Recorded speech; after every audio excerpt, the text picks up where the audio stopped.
Tá começando mais um episódio do nosso podcast, o mais famoso desse canal, aliás, o único também. O Eu Digo É Tudo, com o nosso candidato a Senado, Rafael, do jeito que você nunca viu, ouviu, se assistiu o episódio passado, não é isso? Foi legal o nosso papo aqui? Foi bem bacana, bem informal, né? Como a gente diz que gostaria quando que fosse. Volta, é porque gosta, né? Então você voltou. por isso que nós estamos aqui de novo. Ou também porque tá na sua agenda e você Não, tem que vir. mas eu gostei. Pense, tá muito bacana. Ei, Rafa, foi legal, né? A gente fugir um pouco do óbvio, de campanha. Porque às vezes fica até naquela onda de jogador que sai do jogo, você pergunta uma coisa... Os 3 pontos, e a gente tá aqui com os 3 pontos, ganhamos aqui, agora a equipe tá unida, não é isso? Sai um pouquinho disso, né? Justamente, nosso time tá aí se esforçando. Isso. Me diga uma coisa, Rafa, as pessoas quando lhe encontram, elas tendem a ter sempre essa conversa mais formal ou... Não. Fica com medo de conversar besteira? Às vezes eu fico. Quando começa, eu quebro logo o clima também. Eu não gosto dessa coisa de formalidade. Eu odeio quando me chama de senhor. Me sinto um velho. Senhor? Porque eu não sei, porque são ossos de ofício, não sei o quê, a posição. Não, me chama de você, pelo amor de Deus. Eu não gosto desse negócio de senhor, dessa barreira, sabe? Eu quebro logo o clima. Diz, olha, chama de você, por favor, o senhor tá lá no céu. É desse jeito. Rafa, quando você chega no Congresso, aqui já era muito claro que você defendia as pautas de esquerda, ou ficou ainda mais evidente quando você se torna deputado? Isso, quando eu cheguei na Câmara, realmente, a gente já tinha esse viés mais de centro-esquerda na Câmara Municipal de Natal, né?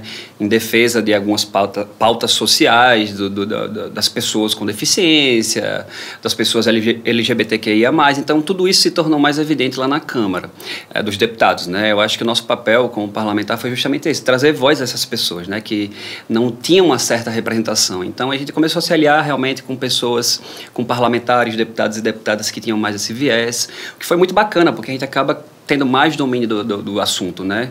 Foi aí que, inclusive, eu fui o primeiro secretário de Juventude da Câmara dos Deputados, o que é muito legal. Acho que isso deixou a gente cada vez mais antenado com a pauta da juventude, né? A gente começou a dialogar muito com os segmentos, sabendo qual era a realidade das dificuldades das pessoas. E eu acho que isso se tornou uma bandeira muito forte da gente na Câmara dos Deputados. E esse julgamento, né, que as pessoas têm, realmente, de fazer um pré-julgamento sobre você, sobre a sua imagem e tal, e etc e tal, acho que a gente soube desconstruir porque as pessoas viram quem era o verdadeiro Rafael, né? Que a gente nunca fui um personagem, nunca procurei não ser quem eu não era, né? Então eu busquei ser a pessoa que eu era e transmitir essa pessoa que eu sou na vida real, digamos assim, para o parlamentar.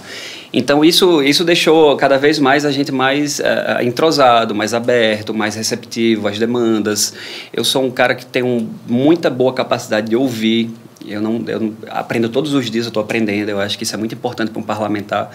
Parlamentar, na verdade, ele gosta muito de falar, o político, mas ouvir pouco. Mas eu costumo ouvir muito, porque é nessas demandas que a gente realmente vai aprender quais são as dificuldades que as pessoas passam. Acho que o papel do ouvinte de um deputado, de um senador, de um vereador, de um presidente da República é ouvir e saber qual é a necessidade da população. Então, eu tenho isso muito presente no nosso mandato, né? Ouvir as demandas. A rede social para a gente é incrível, porque é onde a gente recebe muita demanda de projetos. São mais de 100 projetos que nós apresentamos, 3 já são leis, então mais de 180 milhões de reais que nós mandamos para o Rio Grande do Norte através de emendas.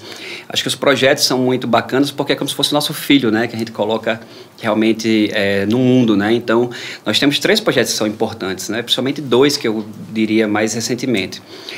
Uma demanda que é muito importante, Fernanda, você que é mulher, você sabe muito bem que é a questão da violência doméstica, né?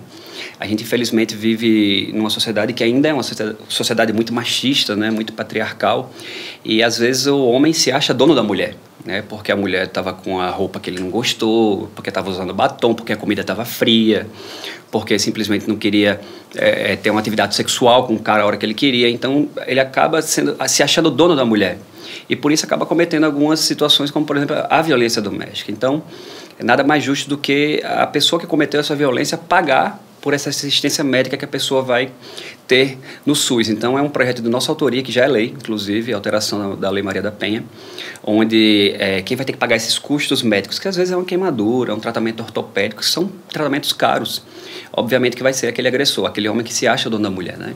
Recentemente também a gente aprovou agora no período da pandemia, que é muito, muito interessante, né? Muitas pessoas passando fome, a gente sabe disso, as pessoas não estão podendo trabalhar, muitos postos de trabalho fechados, a reforma também gerou esse impasse.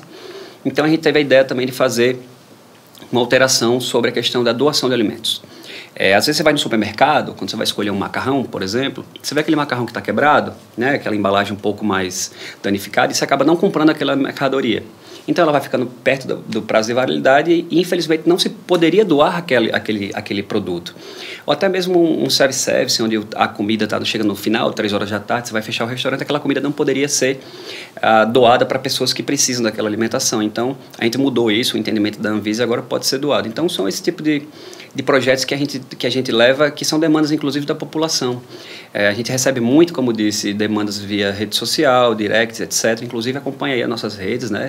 No Rafael Mota, RN, para interagir conosco. Então, eu acho que ouvir é um papel fundamental do parlamento brasileiro, principalmente de um senador. Você está falando de parlamentar, do seu papel na Câmara. Eu gosto muito de saber bastidores, né? Porque a gente que trabalha com audiovisual, a gente entrega o produto, mas a gente também faz parte do bastidor aqui, né? Tem muita gente por trás trabalhando. O Congresso, ele é mais legal ou é mais chato do que se imagina? Deixa eu engolir, peraí. Fique à vontade. O Congresso, ele é muito plural. É o ambiente mais plural que existe, porque lá você vai ter pessoas que estão ali pela sua religião, que estão ali por segmentos, tem pessoas que são do café, da indústria, tem pessoas que são de segmentos sociais, tem pessoas que estão ali por defenderem políticas que são, de certa forma, sei lá, pena de morte, tem todo tipo de gente, tem militar, tem todo tipo de gente. Mas essa pluralidade também criou, de certa forma, para a gente uma dificuldade, porque passou a se banalizar algumas pautas que antes as pessoas tinham, de certa forma, um certo vergonha de colocar para fora, né? A gente acha que é absurdo, por exemplo, um deputado defender um regime militar, defender um AI-5, defender a extinção do STF, defender pautas que são, de certa forma, antidemocráticas, né? Isso se tornou como se fosse uma liberdade de expressão. Quer dizer que agora a gente pode defender o que quiser em nome da liberdade de expressão. A liberdade de expressão, ela chega até o momento onde chega o direito, né? Onde chega o direito das pessoas. Então, defesas em relação a regimes totalitários, em relação à questão de atos institucionais que foram... Pessoas perderam a vida, né, durante esse período, para que a gente pudesse hoje estar aqui, por exemplo, nesse podcast, falando sobre o que a gente pensa, né? Então, eu acho que esse papel do parlamento, a pluralidade é interessante, mas, ao mesmo tempo, ela gera distorções e gera algumas situações como essa. Então, cabe a nós, como parlamentares, a gente estar realmente antenado e impedindo que pautas como essa sejam banalizadas e se tornem comum. A gente não pode, por exemplo, fazer com que pautas que são antidemocráticas sejam discutidas abertamente. Então, existem parlamentares que estão ali realmente para fazer uma negociação da democracia. Isso não existe. Enquanto a gente for deputado federal, senador, a gente vai estar defendendo a democracia integralmente. Mas, assim, é tudo aquilo que a gente vê mesmo, assim, aquela coisa que... Oposição forte, as discussões, às vezes a gente vê umas discussões muito pesadas, principalmente na hora de votações, né? Porque tem algumas lendas que eu gosto muito, e uma delas é que todo mundo é amigo no bastidor. Isso é verdade? Não, na verdade é um caos realmente ali, aquele parlamento, né? Você imagina, são 513 pessoas com as mais diferentes mentes, com as mais diferentes bandeiras partidárias.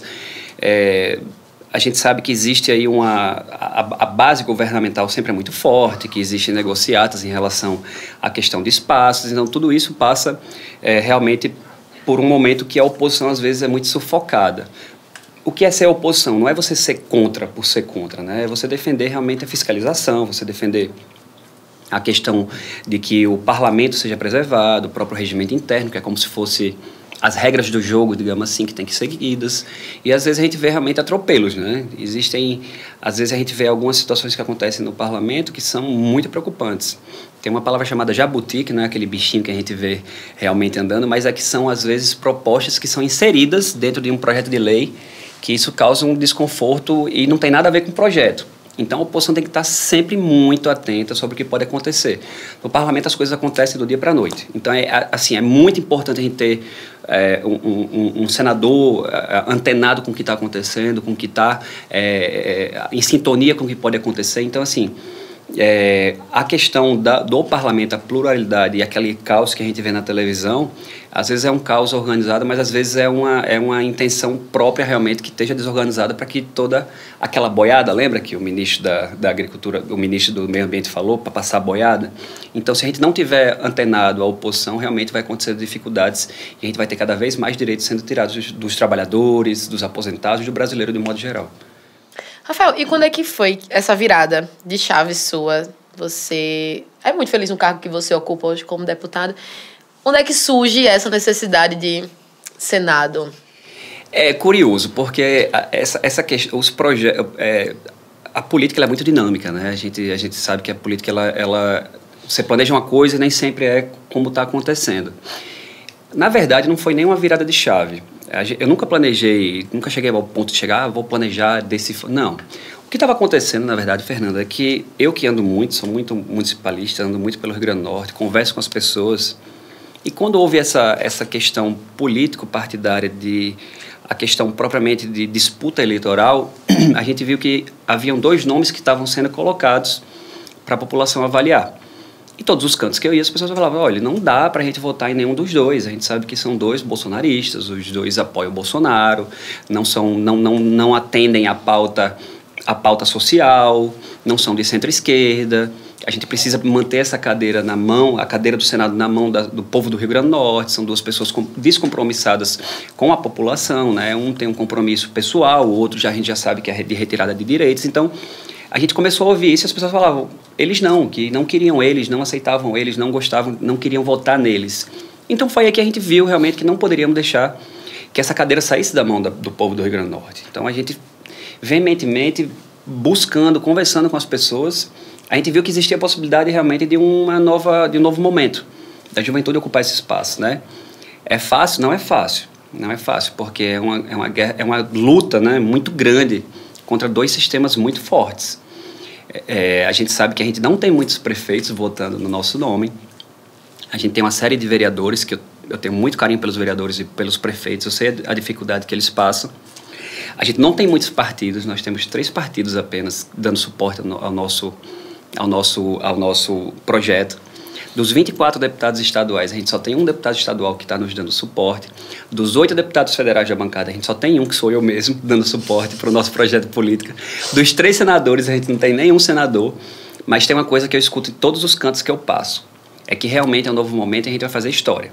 Porque o Potiguar, ele realmente está cansado dessas figuras, ele conhece as figuras que aí estão, sabe que um vai ser realmente 8 anos de sacrifício ao trabalhador, ao aposentado. O outro vai agir de acordo com a sua conveniência pessoal, até porque durante todos os embates que houve em relação a projetos polêmicos, ficou na sua. Então, é uma pessoa que não tem um posicionamento claro. E eles sabem que o nosso nome no Senado vão ser 8 anos de defesa da educação, defesa do trabalhador, do aposentado. Volto a dizer, é difícil, mas a gente é movido a desafio. Quanto maior o desafio, maior é a paixão que a gente encara esse desafio. E eu sou motivado a isso. Eu acho que esse nosso projeto não é um projeto pessoal meu. É projeto de Rafael, dele, ele vai ser... Não. É um projeto que nasceu das pessoas, sabe, Fernanda? As pessoas se sentem realmente empolgadas, sabem que a gente não pode deixar isso acontecer. Você imagina, são 8 anos, não são 8 dias, nem 8 meses, são 8 anos de uma pessoa que vai estar lá no Senado representando o Rio Grande do Norte. Será que a pessoa vai estar em consonância com o que as ruas pensam? Será que essa pessoa vai estar em consonância com a possibilidade do presidente Lula, que a gente defende esse projeto? Nós, inclusive, indicamos o vice dele, a gente acredita no projeto de Lula para reconstruir o Brasil. Será que esse senador vai estar alinhado com as pautas de reconstrução do nosso país? Com Rafael Mota, a gente pode ter certeza que sim, porque a gente vai estar alinhado com o presidente Lula, a gente vai dar suporte para ele, e a gente espera que o povo volte realmente a sorrir no Rio Grande do Norte e no nosso país. Eu também espero. É o seu maior desafio até agora?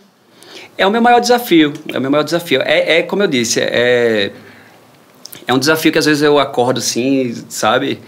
E às vezes eu penso, será que eu estou fazendo certo? Mas todos os dias alguma força me motiva a continuar no caminho certo. Às vezes a gente tem alguns reveses, né? Às vezes a gente tem algumas dificuldades, algumas situações que tentam desanimar a gente, mas a gente sempre termina acontecendo alguma coisa de bom. Algum jovem que vem mandar uma mensagem, pô, Rafael, Cara, que massa, estou empenhado aí, que legal que você está fazendo pelo Rio Grande do Norte. Obrigado por encarar esse desafio. A gente está aqui com você, aqui no Alto Oeste. Estamos aqui com você fazendo um grupo aqui de juventude que vai para a rua. Quero o seu material quando chegar. A gente está aqui tentando fazer uma música que a gente se reuniu aqui com o pessoal do Colé. Eu acho que tudo isso mostra que não é um projeto pessoal, é um projeto que nasceu das ruas. Nasceu de gabinete, A, B ou C. Vamos sentar aqui no gabinete para ver o partido tal. Não, a gente tem poucos partidos, poucas pessoas de mandato, mas a gente tem um povo do Rio Grande do Norte que está aceitando o nosso projeto. E as pessoas estão empolgadas, e as pessoas estão vestindo a camisa. Isso é que é o mais motivador. Não é uma coisa mais minha, entendeu, Fernanda? É uma coisa que é do povo do Rio Grande do Norte. Eu não posso de jeito nenhum virar as costas para o Rio Grande do Norte. Eu tenho certeza que tudo isso que a gente está fazendo, com a motivação que a gente faz, com a palavra que a gente leva para o Rio Grande do Norte, com muita humildade, que eu acho que a gente vai em qualquer lugar com muita humildade, mas a gente vai tornar esse sonho realidade e deixar, mais uma vez, essa cadeira do Senado na mão do povo do nosso estado. Estou torcendo para isso também. Uma coisa boa, isso é muito bom. Me diga uma coisa para a gente continuar naquela linha de se conhecer.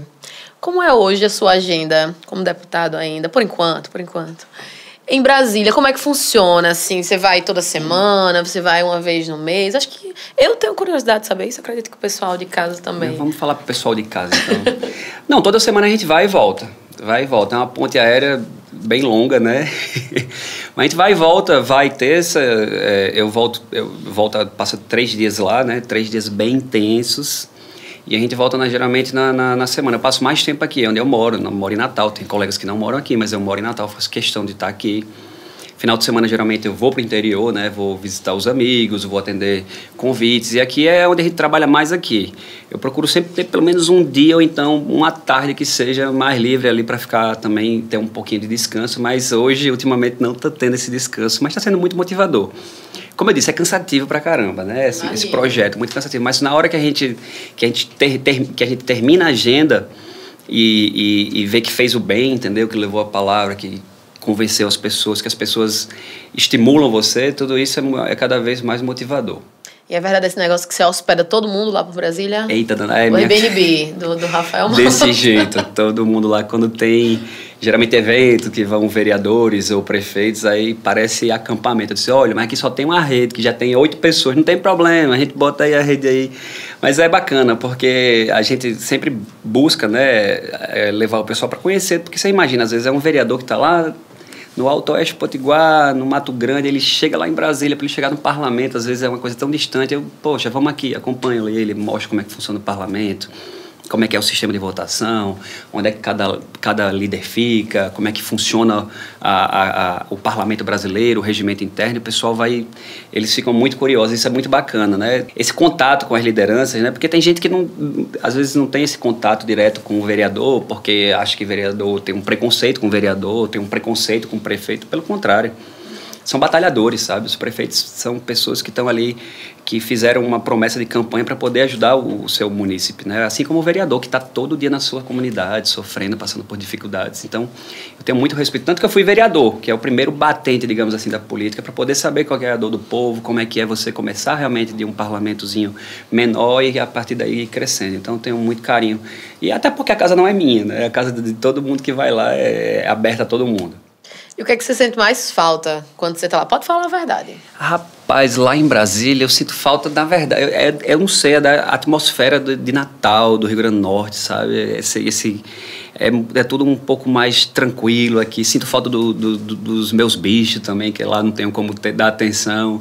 Da minha casa, da minha mãe também, que faz um tempão que eu não vejo a bichinha, mas eu acho que é mais das coisas que eu não tenho acesso lá, realmente. Lá que são 3 dias muito intensos, que a gente está sempre 24 horas ali trabalhando muito, não tem hora para chegar e nem para sair.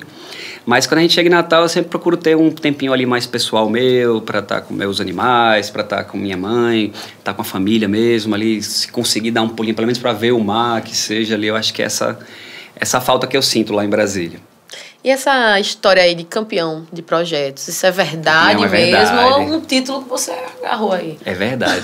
São mais de 100 de projetos, né? Sério? É verdade. Em 8 anos, menos de 8 anos. Então, é porque você vê, né, Fernanda, tem gente que chega lá e às vezes não apresenta um projeto. Eu conheço um assim. Se tornou Presidente, faz um tempo aí. Tem uns aí que são assim, é verdade. Não teve coragem de... Né? Vai ver o trabalho legislativo, às vezes é só uma... então. O nosso são algumas páginas. Mas a gente tem... É porque os projetos acontecem realmente da população, então são das mais diversas áreas. Essas pessoas com deficiência que às vezes não são atendidas pelo parlamento, a gente recebe muita demanda, né? Muita demanda que vem, às vezes, da rede social se torna um projeto de lei. Às vezes a gente ouvindo realmente a equipe, ó, gente, a gente está passando por dificuldades, vamos mexer no juros do cartão de crédito, vamos estipular um prazo, vamos estipular um limite, vamos fazer o quê? Cara, aconteceu uma tragédia aqui familiar, aquela questão do sensor de ré, a pessoa foi dar uma ré e aconteceu uma tragédia familiar com a criança, vamos então exigir que os carros tenham sensor de ré. Então são esses dramas pessoais que a gente leva para o parlamento e a gente acaba transformando em lei.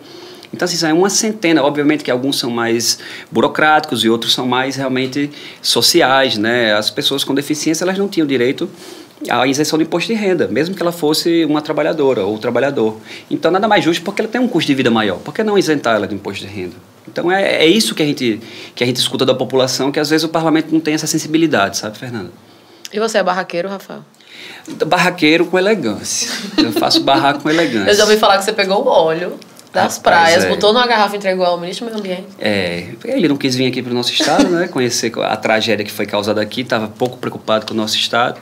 Aquela tragédia foi absurda, né? A gente perdeu turista, a gente perdeu vida marinha, a gente teve uma tragédia que passou o Nordeste brasileiro com toneladas e toneladas de óleo que não se sabia a procedência. E a gente fez a CPI, né, a CPI do óleo, que foi importante para a gente investigar o que estava acontecendo. Né? A gente não sabia noção nenhuma de onde estava vindo esse óleo, e cada vez mais, diariamente, o óleo aparecendo no Nordeste brasileiro. E sequer o ministro teve a coragem de vir aqui no Nordeste para ver em loco o que estava acontecendo. Então, já que ele não vem, então vamos levar um pouco desse óleo para ele. Eu entreguei para ele. Está aqui, ministro. Você não teve coragem de ir no nosso estado, está aqui. Uma amostra de poucas gramas de toneladas de óleo que tem aparecido na nossa praia. E assim, é muito fácil, porque não é questão de ser barraco, a gente tem que exigir, entendeu? Essas pessoas estão ali para cumprir um papel constitucional, tem que ter uma sensibilidade, sabe?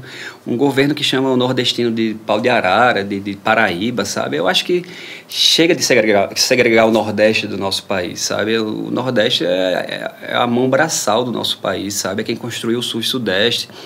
O nordestino é um povo alegre, é um povo que tem uma riqueza enorme, mas ele merece e tem que ser respeitado, entendeu?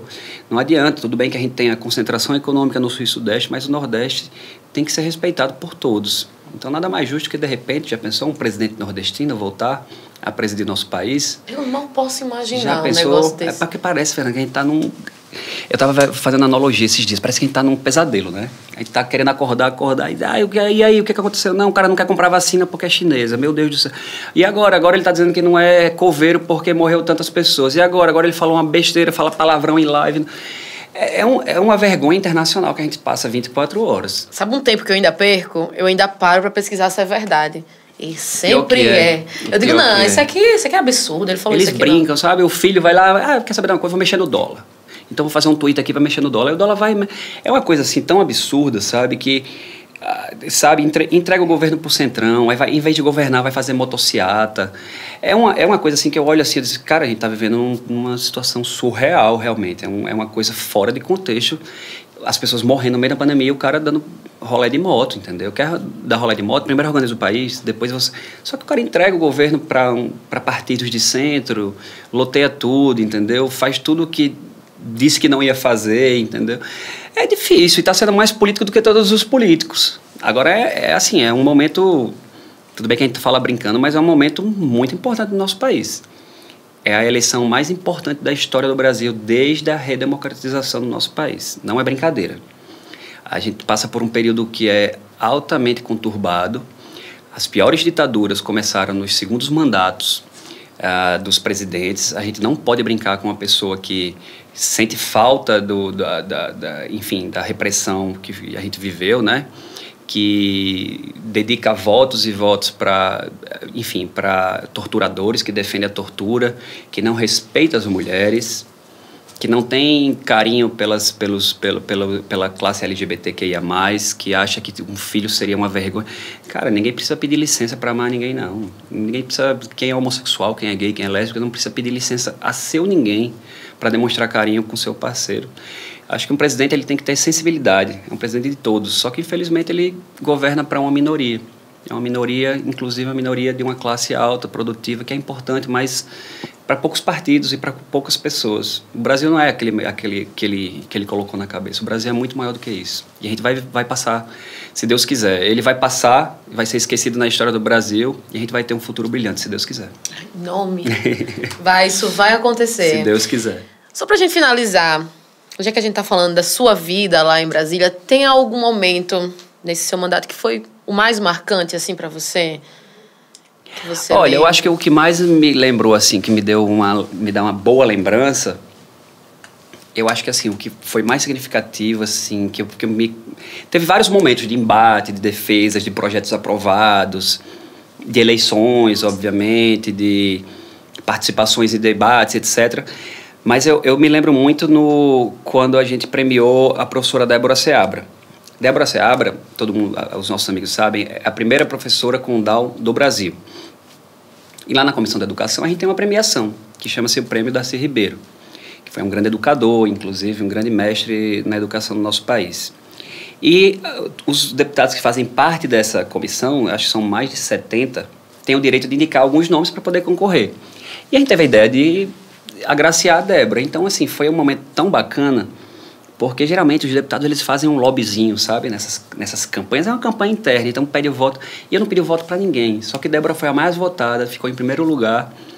E ela falou uma coisa que foi muito interessante no dia da premiação, que eu não conseguia me expressar muito bem de tão emocionado, que foi o seguinte: ela falou, eu sou professora e eu amo educação. Então você vê uma pessoa com Down, que tem tantas barreiras na sua vida, né? Que passa por tantas dificuldades, que passa por tantos obstáculos com um governo que diz que as pessoas com Down atrapalham dentro da sala de aula. Você vê uma professora com Down falar que é professora, que é a profissão mais importante do mundo, dizer que ama educação, isso para mim foi uma coisa que eu fiquei assim, me achando, viu? Porque era a minha indicada. Então, acho que esse foi o momento assim, que eu mais talvez me emocionei. Obviamente que existem outros momentos que são importantes. Quando eu fui secretário de Juventude, o primeiro da história da Câmara de Deputados, quando a gente teve os projetos aprovados, quando a gente fez embate. Por exemplo, teve uma situação muito difícil que também foi os alunos secundaristas estavam reivindicando alguns direitos na Comissão da Educação e a gente viu simplesmente a presidência da Câmara pedir para retirar esses alunos. Então, estava até um amigo nosso aqui, do Potiguar, Pedro Gork, lá, e foram retirar ele à força e tal, e eu não vi que era um jovem reivindicando seus direitos dentro de um parlamento, onde é um poder do povo, né? Ali ninguém é dono de nada, né? O mandato não é do deputado, do senador. E a gente teve que fazer essa defesa, né? Porque senão é a nítida clareza de que o parlamento não está preocupado com a educação nem com a nossa juventude. Então, acho que também foi um momento conturbado.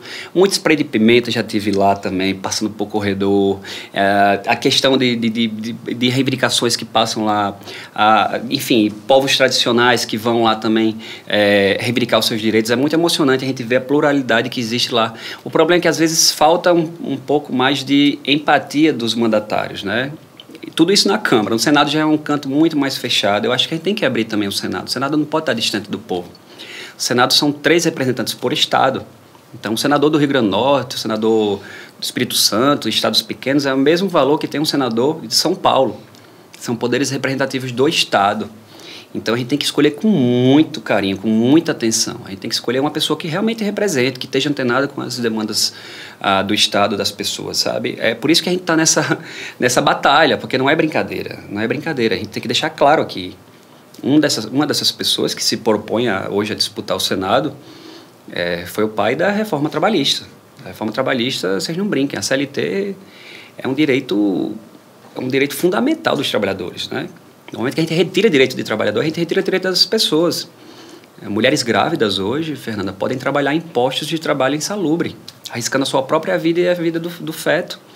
O salário mínimo não é mais obrigação você pagar o salário mínimo. Tudo isso é resultado da reforma trabalhista. E olha que a gente teve lá, batalhando, porque ia ser realmente um massacre. E alguém que teve muita oportunidade de fazer pelo Rio Grande do Norte. E como deputado federal. foi o relator. Aí depois o Rio Grande do Norte falou, não quero você aqui não, cara. Você não é um bom representante do nosso estado. Não quero você como deputado federal. Ficou em segundo suplente. Aí fez o quê? Chamaram ele para ser o secretário especial da Previdência. O que o cara fez? A reforma da Previdência. Que não queria deixar o aposentado, garantiu sua aposentadoria.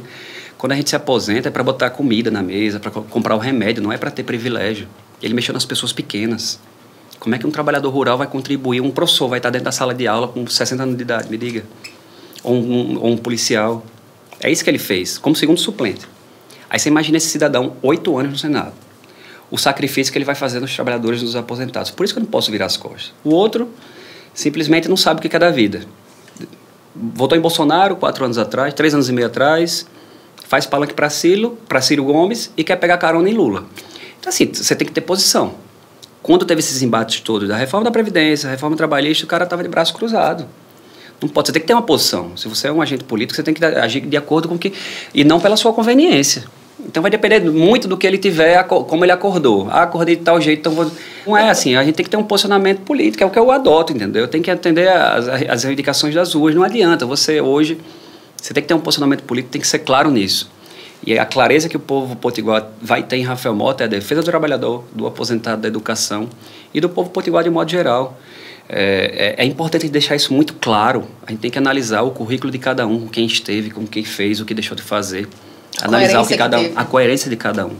Acho que isso é muito importante, é uma eleição muito importante. Eu também acho.